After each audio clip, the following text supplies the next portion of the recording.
Guys, thank you so much for purchasing these presets. I really do hope you find them useful. I hope you start seeing better results in your images. If you've been sent these by your mate, at least maybe consider using the hashtag Alyn Wallace presets and telling the world how amazing they are, and helping me spread the word a little bit. But as I mentioned on the web page, these are not your normal presets. These are not the kind of one click of a button presets. I really don't believe in those kind of things. Everyone uses different cameras, different lenses. They shoot in different environments. So the idea of a magical button that makes everyone's images look awesome, to me, is just baffling. And it also kind of rids you of any creative freedom. So what I've done is I've created these presets which are based on my personal workflow. Now, having a workflow will help you develop a repeatable style so that your images kind of look the same. But the workflow structure of these presets gives you the freedom to be creative, to make artistic choices. It's probably easier if I just shut up and just demonstrate using a couple of images so you guys get the idea. So I took this on the coast of South Wales, down at the Gower. It's a single exposure with a Canon 60 and a Samyang 14mm shot at f2.8 ISO 6400 for 25 seconds. And once you've installed the presets and you're in the develop module, come to this presets tab and you'll see Alyn Wallace Astro workflow. And the idea is just to go through these numbers in the order. So the first one is lens correction. I always start by doing the lens correction. Now, this lens correction preset is basically just automatic lens correction, but you'll see for my image nothing happens, and that is because the Samyang lens doesn't communicate with the camera. The camera doesn't know this was taken with the Samyang lens, so I manually have to go into lens correction and choose the Samyang 14mm. Now, sometimes so Lightroom kind of overcompensates for the vignetting, or sometimes undercompensates. So what it's good to do is temporarily just put the contrast all the way up. And you can see now that the corners are still a little bit darker than the frame as a whole. So I might come into this lens correction and just lift the vignetting a little bit more, just to get a bit more of an even illumination across the frame. And then what I can do is temporarily, what I can do then is put the contrast back to 0. But what you'll notice with the lens correction, especially with this lens, is that it fixes the distortion and it makes the horizon nice and straight. So without the correction, look, you can see the horizon is very bowed. The Samyang 14mm has some very weird, what's called mustache distortion. So when you use the profile correction, you see the horizon becomes much more straight. We get a much more rectilinear frame rather than that super wide angle distortion. So once I've done the lens correction, I'm going to be looking at the tones in the image, and there's different tone presets here. So you've got Asteroid. This is like my go-to. These are my this is what I do for most of my images. Black Hole has got these very contrasty dark black areas. Dark Matter is very similar to Black Hole, except there's a fade on the black. So the dark areas don't go completely black. They stay this like faded sort of non-black. We've then got Fireball, which is a very bright kind of really punchy, high contrast scene. It's similar to Asteroid, but it's a bit more stronger in the bright contrast. Iridium is this really nice, soft, kind of glowy. You can see it works really well with that light that I'm holding. It just gives everything a nice, glowy, ethereal feel to it. You've then got Meteor, which again is a very similar to my go-to. So it's very similar to Asteroid. This is like another one of my sort of go-to starting points for my own images. And then you've got Meteorite, which is very similar to Meteor, except it's a bit more contrasty, a bit more crunchy, and a bit more kind of clarity in the shadow detail and the detail of the image as a whole. So just go through these and pick one which you like. The other thing I will mention is that none of these presets change the exposure. So if your image is too bright or too dark, you can come up here Maybe set your exposure. If your image is too dark, you could do 0.5, and then when you go through these tonal presets again, it's not going to affect that exposure value. So choose the exposure based on your image. Try and bump the histogram up from the left edge of the wall so that you've got a bit of detail in the darks. And then just choose the tonal preset that you want to go for. I think I'm going to go... I do like Iridium on this. It gives the light a really nice glow. But I'm also liking Meteor. There's a bit more better detail in the Milky Way. I'm going to go with Meteor. Now, once I've done the tonality of the image, I like to get rid of the noise and sharpen the image. And I've got a few noise presets here. They're all pretty much the same, except the luminance value is different for each of them. So noise 20 is when you don't have much noise in the image, and noise 50 is when you have a serious amount of noise in the image. Most of the time, I find myself between 20 and 30, but this is going to completely depend on your camera and your camera's capabilities. But for me, on full frame, I'm normally between 20 and 30. Now, built into these presets is also my sharpening, my fine-tuned sharpening settings. These are specifically for Astro images. And they've been fine-tuned to kind of make sure that you don't sharpen the noise in the image, because sharpening the noise in the image will, it just makes the image a lot worse, a lot not as aesthetically pleasing to look at when there's noise in the image. But what is very important is that you don't use this frame of view to do noise reduction or sharpening. To do noise reduction and sharpening, you have to be 1:1. So use 1:1 on the navigator here. And that means that 1 pixel of your screen will be 1 pixel of the actual raw file of the image. That is the only way to get a true representation of the sharpening and the noise reduction that's going on in the software. For example, if I zoom out, noise 20 looks like too much noise reduction. All the detail is gone. It looks very smooth.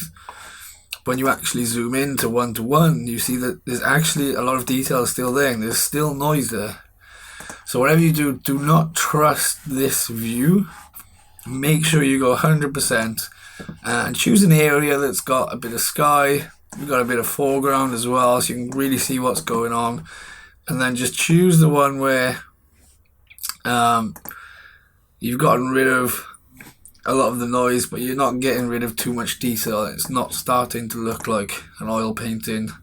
So if I go 50, you can see it's really getting smoothened out, and it kind of just looks like a painting rather than a photograph. So I think for this one, I'll bring it down to... I'm going to go with 30. Sweet. Now, we're going to start working with the color. Once we've done the tones, we've got rid of the noise, we're going to start working with the color of the image. And number 4 is a automatic white balance. Now, most of the time, the automatic white balance is terrible. But I've put it there as a preset just to kind of serve as a reminder for you to fix the white balance at this point. So as you can see, the automatic white balance, for me personally, is way too warm. It doesn't look like night anymore. So I'm going to adjust the white balance manually. I'm going to do this by cranking the vibrance and the saturation.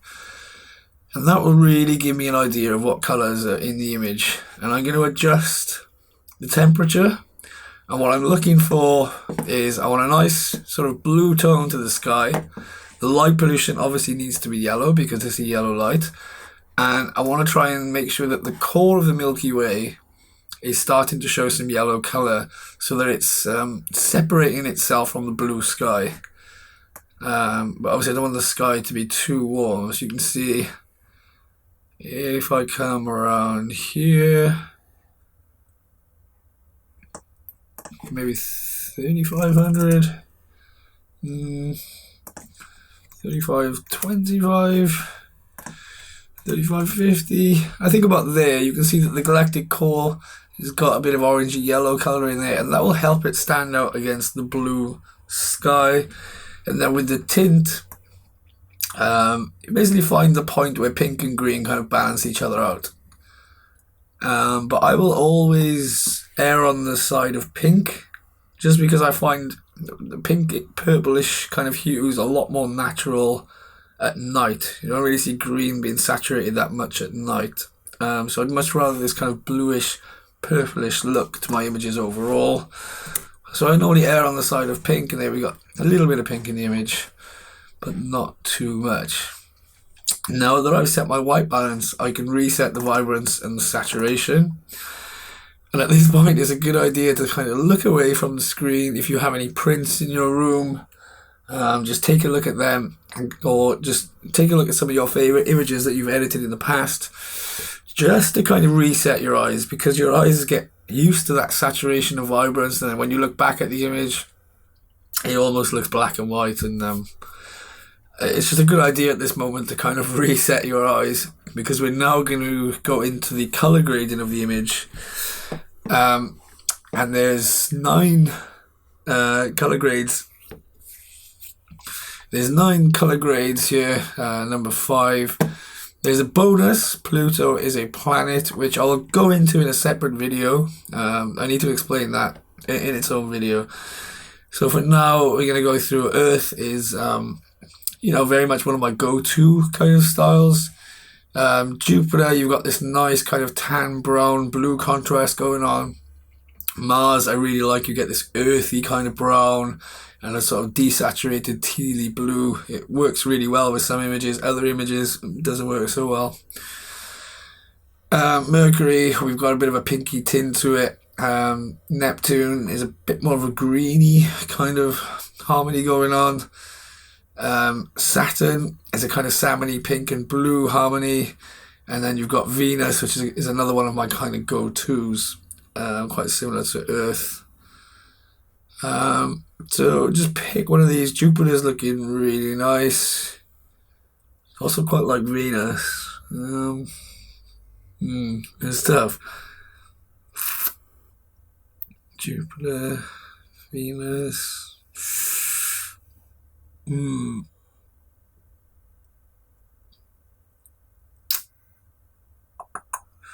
I'm going to go with Venus. Now, we've come to the end of these presets. These are the global adjustment presets. They affect the image as a whole. Now, what you want to start doing is using the local adjustment presets, which you'll find up in here. Things like brushes, graduated filters. So you've got the AW darkened sky, foreground pop, light pollution reduce, Milky Way pop, star reduction, star glow, and vignette. And you can use all these in different ways, whether it's a brush or a graduated filter or a radial filter. But it's now time to start, picking parts of the image, asking yourself, what does this image need? Now, for me, I always start, when I do my global adjustments, I make the image kind of bright. As you can see, this doesn't look like night. There's a lot of detail in the foreground. It's very bright. The sky is very bright. And that's because I like to sculpt the darkness using these local adjustment presets. So I'm going to start with the darkened sky. I want to darken the sky down a little bit. So I'm going to use a graduated filter set to darken sky. And I'm just going to drag it over the sky. And what this will do, it will darken the sky, but it doesn't darken the Milky Way. You can see the Milky Way stays nice and bright, and it helps it pop out. So I'm going to go somewhere about there. And if you find it's doing too much or too little, you can press this little black arrow here and adjust the amount. So you want to increase the darkness, just bring it up. So I think somewhere about there. I'm kind of just getting a nice balance between sky and foreground for now. Somewhere about there is good for me. Now, another thing I really like doing is adding a vignette to the image. It kind of draws the viewer into your subjects. It will bring attention to your subjects, which in this case is me, the person on the rocks, and the Milky Way core. And just that idea of dragging a viewer in will suck someone into your image. Once you've dragged them into your subjects, they can then begin exploring the image as a whole and all the other details. But you want to give the image sort of definitive subject, something for the viewer to instantly latch onto, and then once you've got them latched, then they'll start exploring the rest of the image. So I'm going to add a vignette. I'm going to use a radial filter, and I'm going to choose the vignette, and I'm just going to drag it there around my subjects. And again, you can adjust the amount that you want a vignette, and you can also adjust the feathering, which is how smooth it blends. So if you have no feathering, you can see it's a very harsh kind of blend. If you increase the feathering, you can barely even notice that there's a vignette on the image. I hate vignettes which are obvious, so I like to feather them in. And what you can do is you can even adjust the shape a little bit just to complement that scene. You can even build them up as well, so you might want to take another one and make it a bit bigger this time. So I just find good position so you can see how it affects that detail there in the sand. If I come too far up here, you lose that contrast. If I bring it back down, you'll just find a nice balanced spot. Somewhere about there, and I might feather that in a little bit more. Nice. And if I show you the before and after, the vignette makes a huge difference. So this is before the vignette, and this is after 2 simple vignettes. Look at that. So as you can see, there was, a lot of horrible noise in the corners where the lens was vignetting. There's even a bit of discoloring going on there, and you'll often get the worst stars will be in the corner of the frame. So adding that vignette just kind of hides all the lens imperfections. It just makes the scene look a lot more like night, and it just drags the viewer in. As soon as, people flick through social media so quickly, you need to be able to latch that person on, suck them in, give them something to latch onto. And if they were scrolling through their feeds, they would instantly be drawn to that Milky Way and the person. And then once they're sort of dragged in, you've stopped them, you've got their attention, then they will begin exploring the darker areas and the rest of the image. But you don't want those sort of outer areas to distract the viewer. You want something to instantly latch onto, and that vignette just really helps bring attention to your subjects.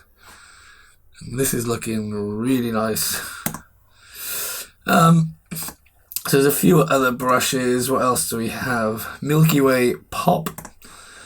So with the Milky Way Pop, make sure the flow is on nice and low, something about 20 to 30.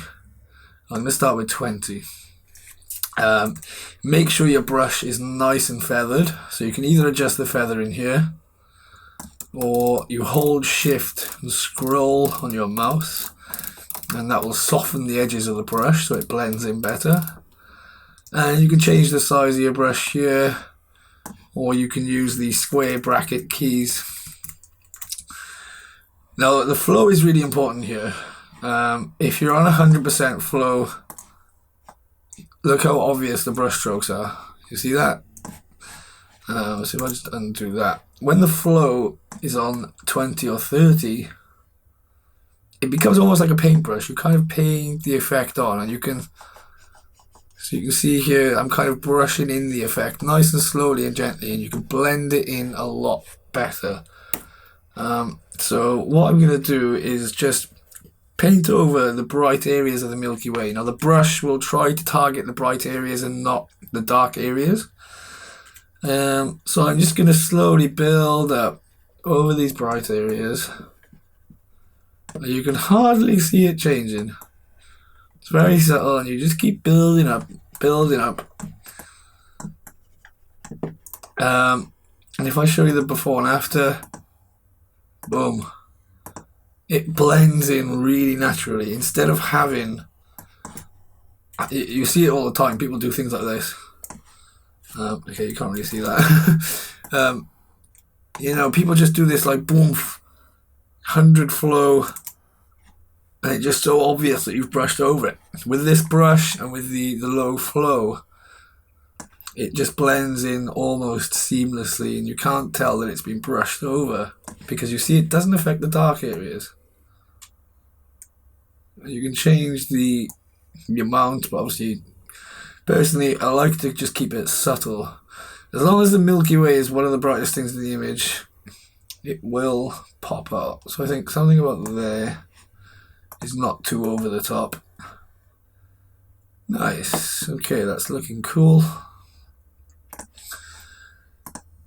We also have foreground pop, very similar to the Milky Way brush, but in this case it's for the foreground. Again, just make sure the flow is on nice and low so it blends in nicely, and I can bring a bit of detail back in these rocks. There we go. You can kind of help accentuate any leading lines you've got going in the image, drawing the viewer in again. You can see before and after, very subtle, just brings up those highlights a bit, brings out a bit of detail in the darks.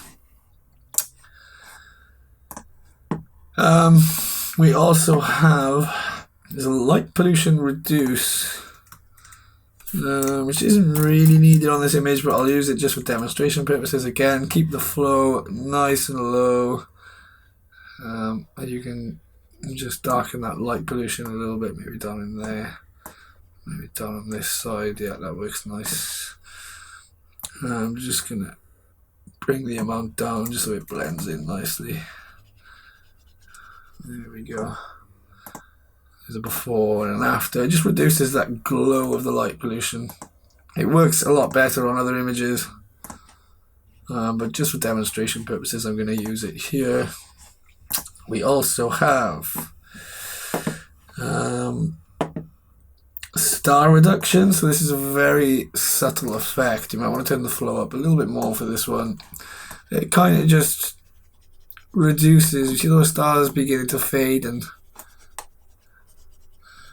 I like to use this on the edge of the frame because it will help kind of bring the Milky Way a bit more attention. It'll help the Milky Way kind of stand out. You can see the stars really getting reduced there on the outer edges of the frame. It works really well on long exposures that were taken on a star tracker that pick up a lot more fainter stars.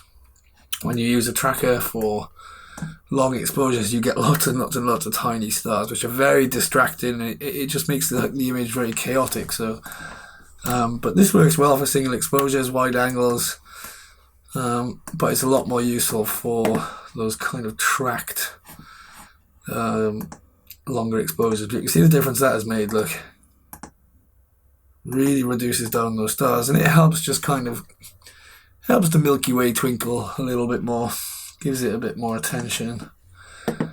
And then lastly, there's a star glow brush. I'm going to zoom in a bit for this one, maybe not that far. And this is just to add a bit of a glow, a bit of a foggy glow to the bright stars. So I'm going to do it to stars which are low on the horizon because they're more susceptible to, you know, the fog and Earth's atmosphere. Doing it up here just doesn't really make sense for this image. So I'm going to stick to the bright stars that are kind of low so that it's, you know, believable. And what you can do is, using the square brackets, just kind of, just going to move that out of the way. You can start off big. So I'm going to put the flow low again and press once and then make it smaller and just keep making it smaller and then clicking with the mouse, and you know, that way it just really blends in and feathers in nicely. So if I show you before and after, you see, just blends in really nicely. Let's look for some more bright stars. I'm just going to start nice and big. Not going to do too much on that one because it's not a very bright star. Same for this one. But it is nice and low and in the fog, so I'm really going to try and make him pop a little bit. These ones. And I'm just doing one click of the square bracket, one click of the mouse. so that the effect just blends in seamlessly. It's quite a therapeutic process. Oh, I'm pressing the wrong button. Maybe overdone it on these ones here, but I can always turn the amount down. Do a little bit there, just a little bit, because it's not close to the fog. Same with this one. And you know, you can start small and go big, or start big and go small. It doesn't really matter. But that changing of the brush size just really helps it blend in. And this is also really good for making constellations stand out. Photographing constellations is actually really difficult, because they blend in with the other stars. But you can make the stars of the constellation kind of pop compared to the other stars. Now, it's overdone. Those stars are glowing way too much for my taste, but I can come back into the brush and I can use the amount, just dial it back a little bit. Just want it to be a nice subtle glow. Yeah, there we go. Sweet. And that is it, guys. I mean, at this point, you might want to make some fine-tune adjustments to the highlights and shadows, whites and blacks, if you want a bit more contrast in there. Feel free to play a little bit more. The idea of these presets is not to, you know, copy my style. It's to give you a workflow to kind of work into a style of your own. And I want you guys to have the freedom of pushing and pulling stuff. And you can also come into the HSL tab and maybe change some of the hues a little bit. Maybe you want the sand to be a bit more orangey and warmer. Maybe you want it to be a bit more yellow and green. Feel free to get in there and do some sort of fine-tuning adjustments, some personal stuff right at the end there.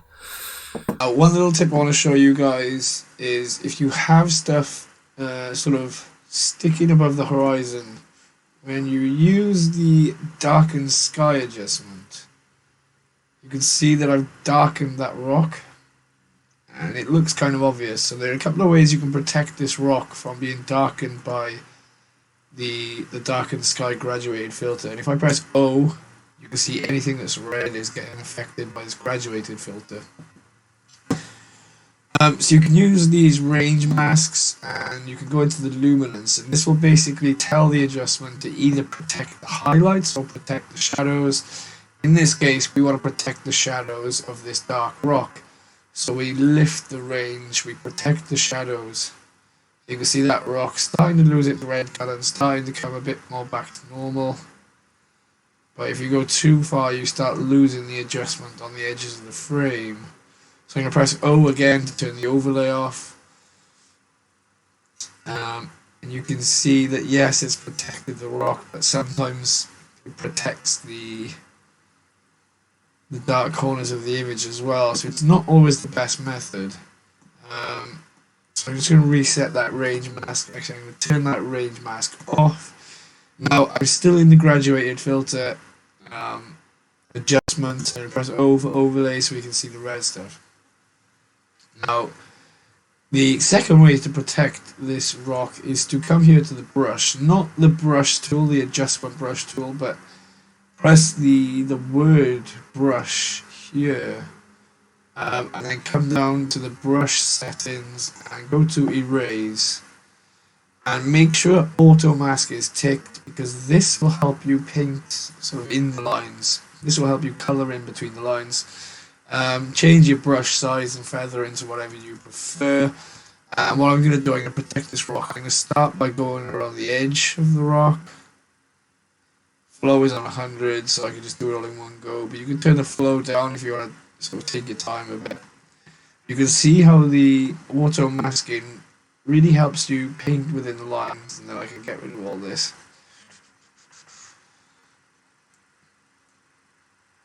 I mean, if you really wanted to, you can kind of zoom in 1:1 and just really refine that edge. But make sure you got that auto masking on, because it does help you stay within the lines and you don't get no weird glowing halos on the edges of objects. Now I'm going to turn the overlay off by pressing O, and you can see I'm just going to dial the exposure all the way down, just for example purposes. Look, you're adjusting everything above this line, but because I've protected this rock with the erase brush, it doesn't get affected.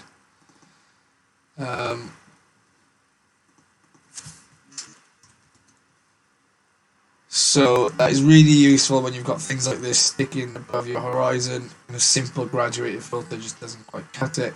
If you've got trees or something, or a mountain that you don't want to be affected, you don't want to be darkened, try that erase brush, use the auto masking, it's really good.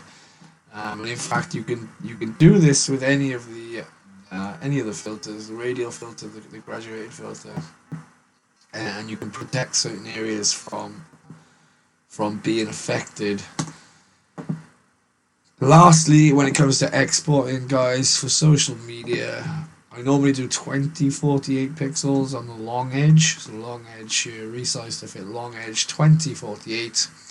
That is Facebook's preferred sizing, and then I just use it on Twitter as well. Sharpen for screen. If you're doing prints, obviously choose matte or glossy, but most of the time it's for screen. And most of the time I use standard sharpening. Low sharpening pretty much does nothing. High sharpening, if your image is noise free and pretty clean, definitely use high sharpening, but if you've still got a little bit of noise in the image, probably stick to standard. And then I've got the sRGB color space because I'm using it on the web, and usually I leave the quality on about 80. For Instagram, I'll do a resize to fit the short edge for 1080 pixels. And that is about it, guys. Again, with the sharpening, exactly the same as my social media one.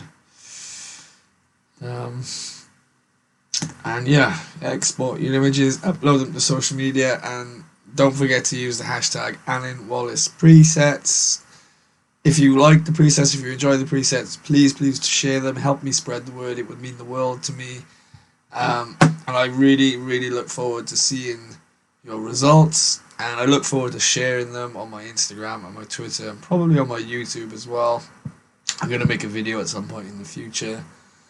And I think that's everything, guys. If you've got any questions, please don't hesitate to get in touch. If you're going out to enjoy the night sky anytime soon, I wish you good luck and clear skies.